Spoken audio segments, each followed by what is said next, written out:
Cái tia ca được ơi. Bắt vui là tao bắt là còn Không cho mày cao chứ.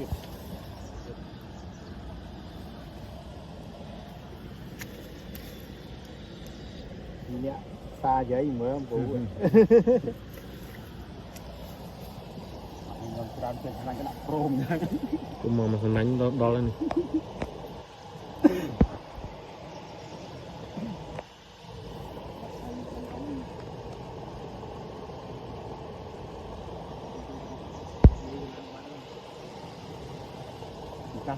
Cắt ra xong ca nghe thưa rồi. Cắt ra để xong ca nghe thưa.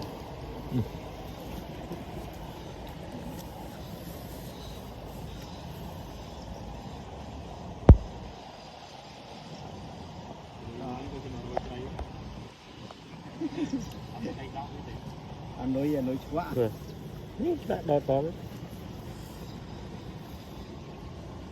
mình nói thế đó